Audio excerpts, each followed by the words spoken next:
ऐसा कोई संकल्प नहीं, ऐसा कोई संकल्प नहीं जिसकी सिद्धि न हो सके। ऐसा कोई लक्ष्य नहीं जो हम भारतवासी पा न सके।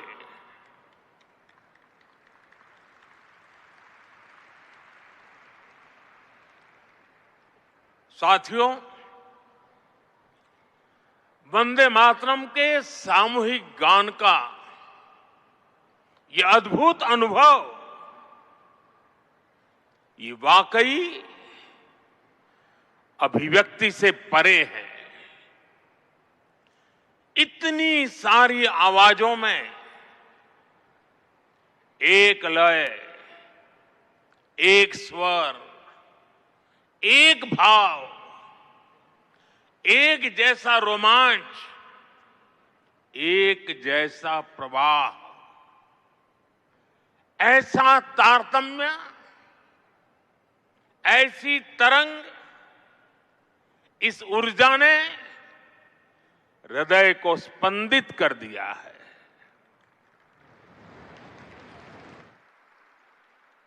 भावनाओं से भरे इसी माहौल में मैं अपनी बात को आगे बढ़ा रहा हूं। मंच पर उपस्थित कैबिनेट के मेरे सहयोगी गजेंद्र सिंह शेखावत, दिल्ली के उपराज्यपाल वीके सक्सेना, मुख्यमंत्री रेखा गुप्ता जी, अन्य सभी महानुभाव, भाई और बहनों, आज हमारे साथ देश के सभी कोने से लाखों लोग जुड़े हुए हैं। मैं उनको भी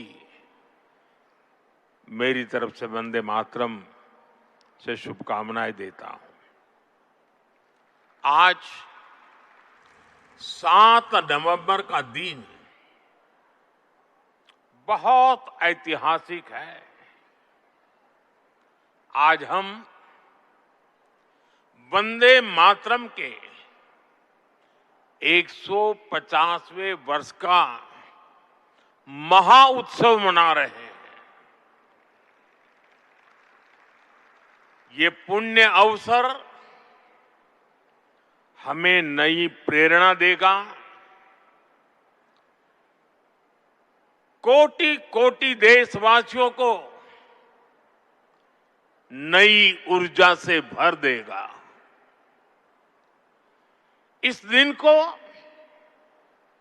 इतिहास की तारीख में अंकित करने के लिए आज वंदे मातरम पर एक विशेष कॉइन और डाक टिकट भी जारी किए गए हैं।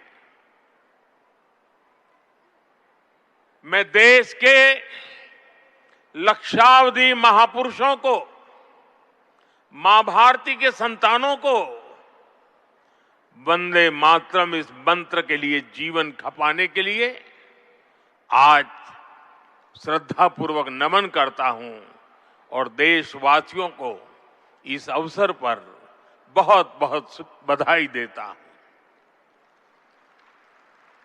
मैं सभी देशवासियों को वंदे मातरम के 150 वर्ष पूरे होने पर बहुत बहुत शुभकामनाएं भी देता हूं। साथियों, हर गीत, हर काव्य का अपना एक मूल भाव होता है, उसका अपना एक मूल संदेश होता है। वंदे मातरम का मूल भाव क्या है? वंदे मातरम का मूल भाव है भारत मां भारती। भारत की शाश्वत संकल्पना, वो संकल्पना जिसने मानवता के प्रथम प्रहर से खुद को गढ़ना शुरू कर दिया, जिसने युगों युगों को एक एक अध्याय के रूप में पढ़ा, अलग अलग दौर में अलग अलग राष्ट्रों का निर्माण, अलग अलग ताकतों का उदय,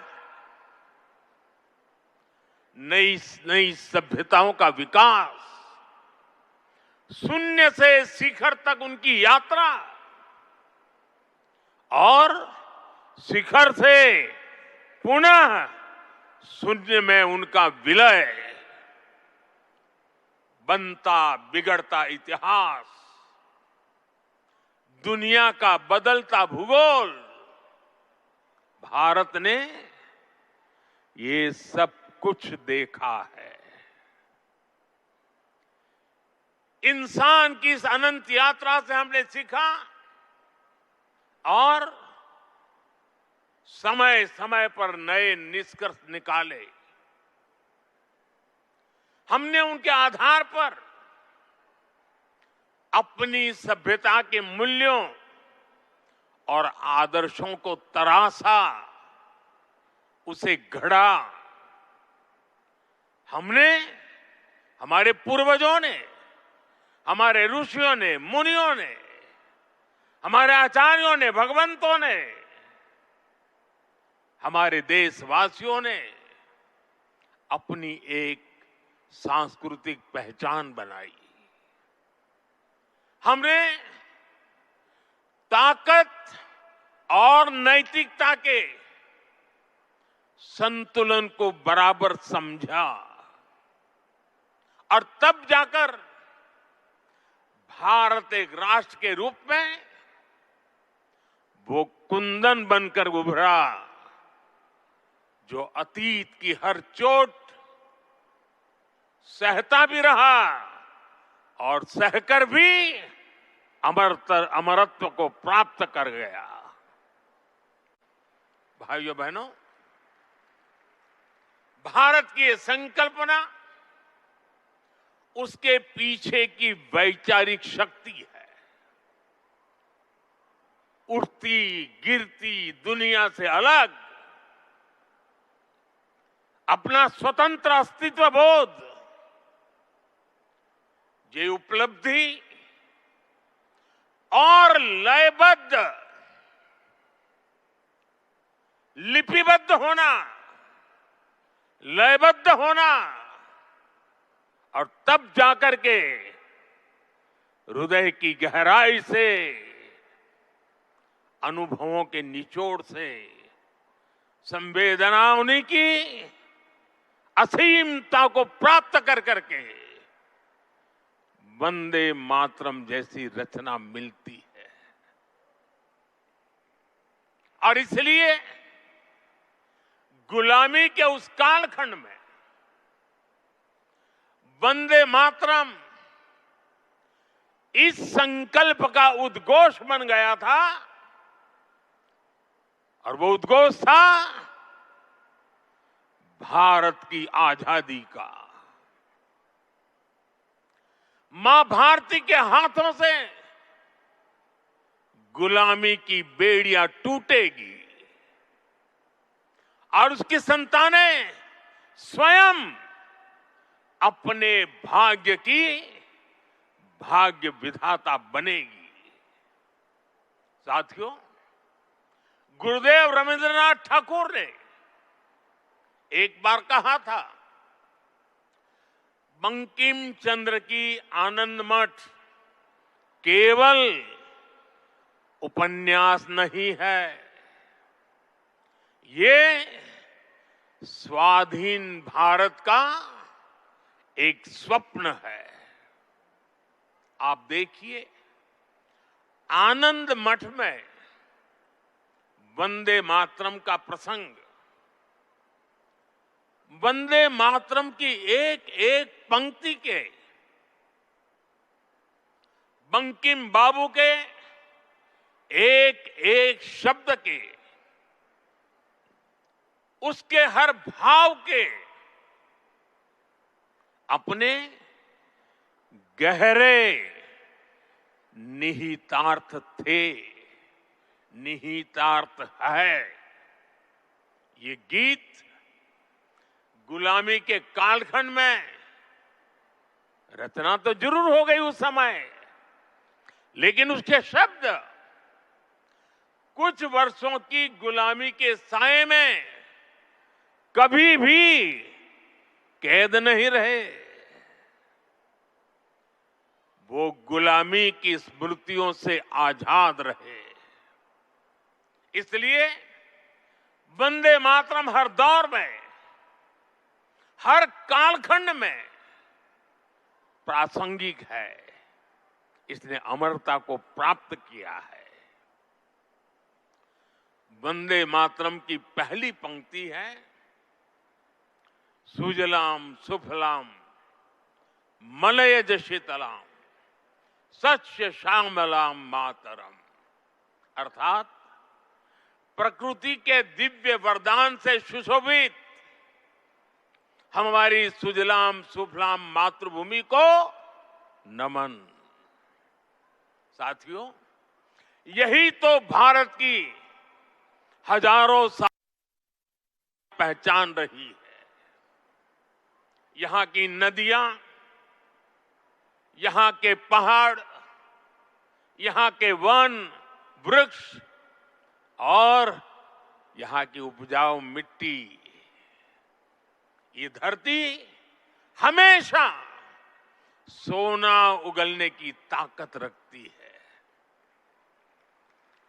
सदियों तक दुनिया भारत की समृद्धि की कहानियां सुनती रही थी।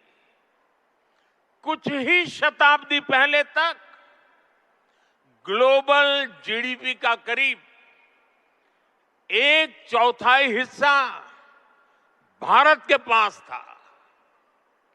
लेकिन भाइयों बहनों, जब बंकिम बाबू ने वंदे मातरम की रचना की थी, तब भारत अपने उस स्वर्णिम दौर से बहुत दूर जा चुका था।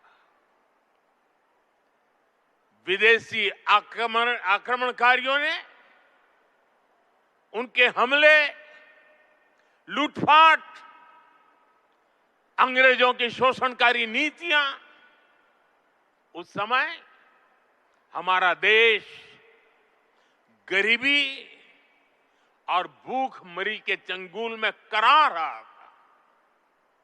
तब भी बंकिम बाबू ने उस बुरे हालात के स्थितियों में भी चारों तरफ दर्द था, विनाश था, शोक था, सब कुछ डूबता हुआ नजर आ रहा था।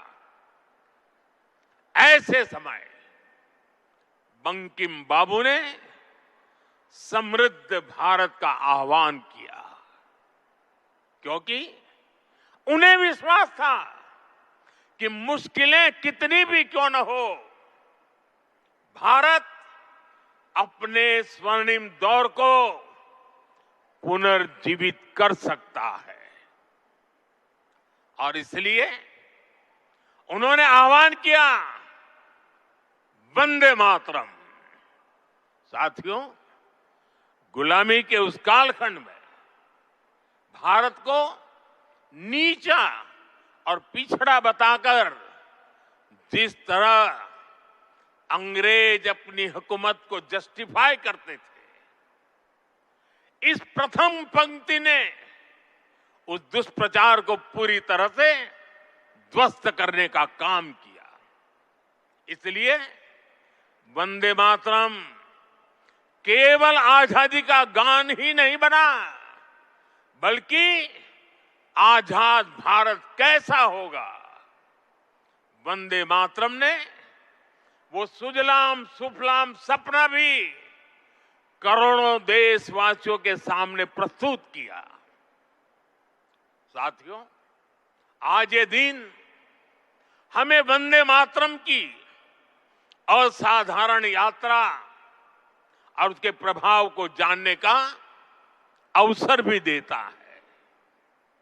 जब सन 1875 में बंकिम बाबू ने बंग दर्शन में वंदे मातरम प्रकाशित किया था तो कुछ लोगों को लगता था कि ये तो केवल एक गीत है, लेकिन देखते ही देखते वंदे मातरम भारत के स्वतंत्रता संग्राम का कोटि कोटि जनों का स्वर बन गया।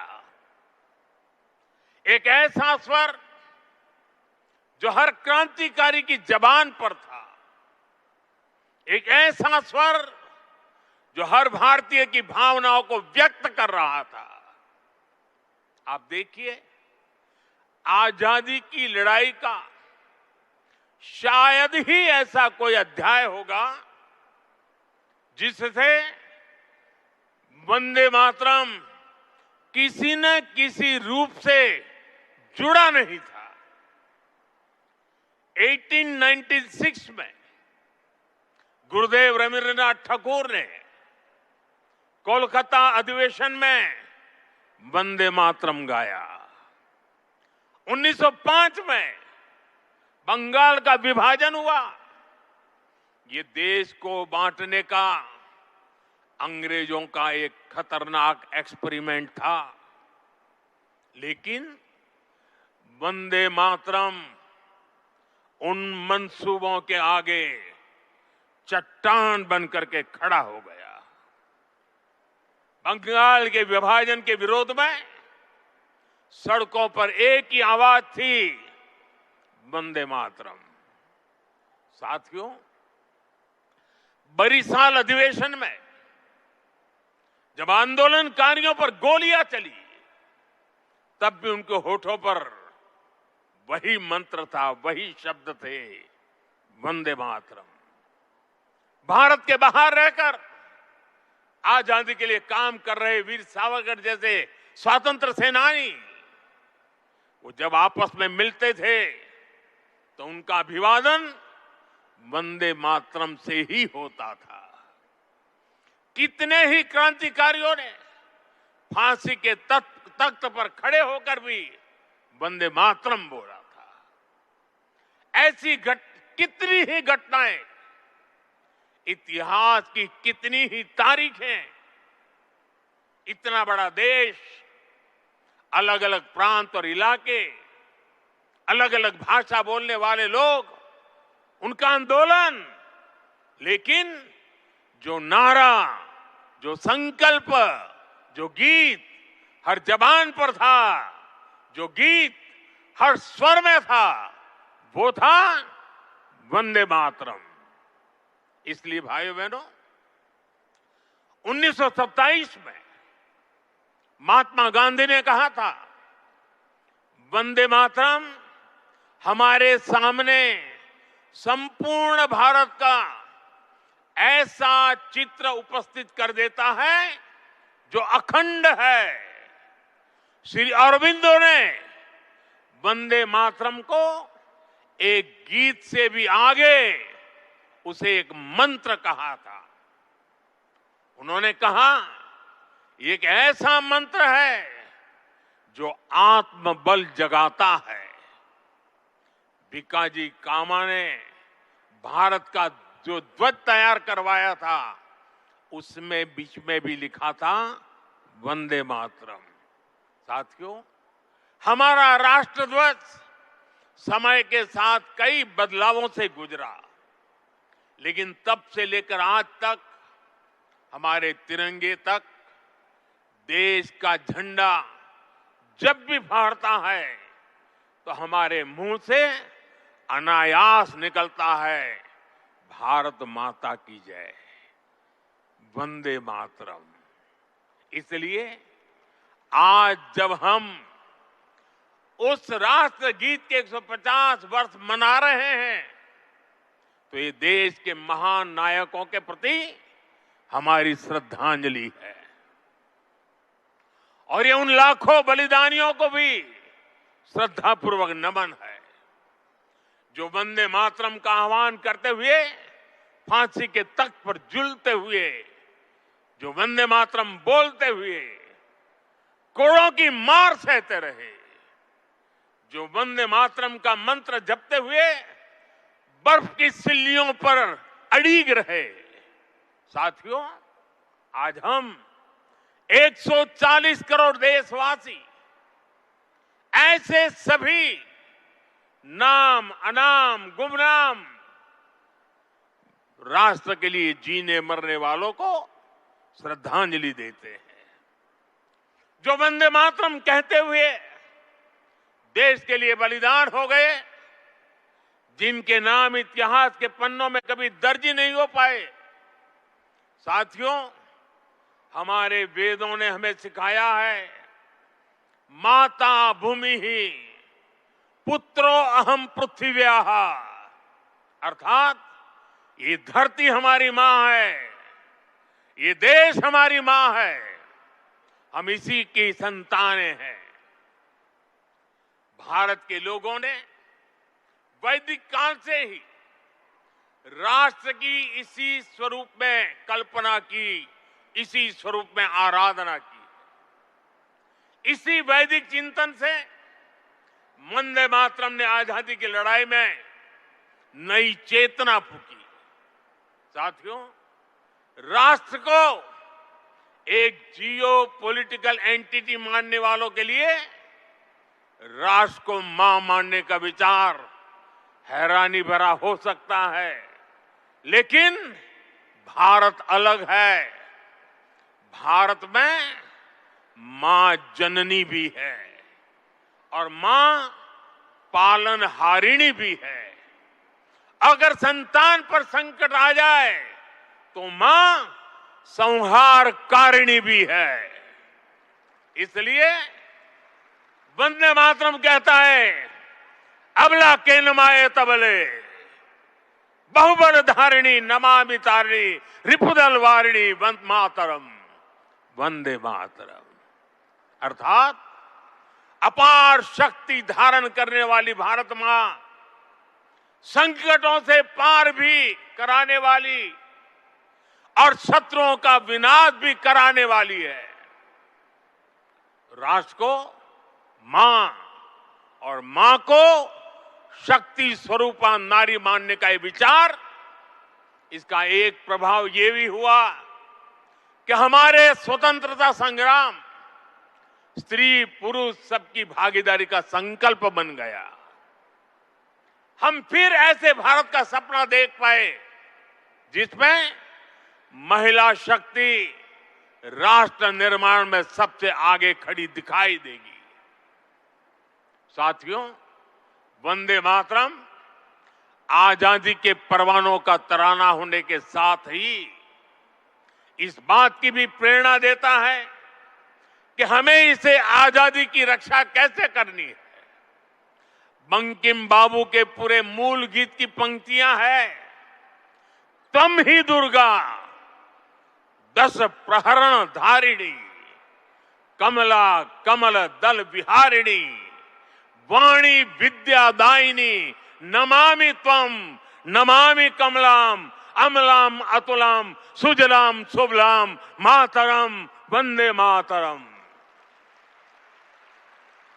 अर्थात भारत माता विद्यादायिनी सरस्वती भी है, समृद्धि दायिनी लक्ष्मी भी है और अस्त्र शस्त्रों को धारण करने वाली दुर्गा भी है। हमें ऐसे ही राष्ट्र का निर्माण करना है जो ज्ञान विज्ञान और टेक्नोलॉजी में शीर्ष पर हो, जो विद्या और विज्ञान की ताकत से समृद्धि के पर शीर्ष पर हो और जो राष्ट्रीय सुरक्षा के लिए आत्मनिर्भर भी हो। साथियों, बीते वर्षों में दुनिया भारत के इसी स्वरूप का उदय देख रही है। हमने विज्ञान और टेक्नोलॉजी की फील्ड में अभूतपूर्व प्रगति की है। हम दुनिया की 5वीं बड़ी अर्थव्यवस्था बनकर उभरे और जब दुश्मन ने आतंकवाद के जरिए भारत की सुरक्षा और सम्मान पर हमला करने का दुस्साहस किया तो पूरी दुनिया ने देखा नया भारत मानवता की सेवा के लिए अगर कमला और विमला का स्वरूप है तो आतंक के विनाश के लिए 10 प्रहरण धारिणी दुर्गा भी बनना जानता है। साथियों, वंदे मातरम से जुड़ा एक और विषय है जिसकी चर्चा करना उतना ही आवश्यक है। आजादी की लड़ाई में वंदे मातरम की भावना ने पूरे राष्ट्र को प्रकाशित किया था, लेकिन दुर्भाग्य से 1937 में वंदे मातरम के महत्वपूर्ण पदों को उसकी आत्मा के एक हिस्से को अलग कर दिया गया था। वंदे मातरम को तोड़ दिया गया था, उसके टुकड़े किए गए थे। वंदे मातरम के इस विभाजन ने देश के विभाजन के बीज भी बो दिए थे। राष्ट्र निर्माण का ये महामंत्र, इसके साथ ये अन्याय क्यों हुआ, ये आज की पीढ़ी को भी जानना जरूरी है, क्योंकि वही विभाजनकारी सोच देश के लिए आज भी चुनौती बनी हुई है। साथियों, हमें इस सदी को भारत की सदी बनाना है। ये सामर्थ्य भारत में है, ये सामर्थ्य भारत के 140 करोड़ लोगों में है। हमें इसके लिए खुद पर विश्वास करना होगा। इस संकल्प यात्रा में हमें पथ भ्रमित करने वाले भी मिलेंगे। नकारात्मक सोच वाले लोग हमारे मन में शंका संदेह पैदा करने का प्रयास भी करेंगे। तब हमें आनंद मठ का वो प्रसंग याद करना है। आनंद मठ में जब संतान भवानंद वंदे मातरम गाता है तो एक दूसरा पात्र तर्क वितर्क करता है। वह पूछता है कि तुम अकेले क्या कर पाओगे। तब वंदे मातरम से प्रेरणा मिलती है।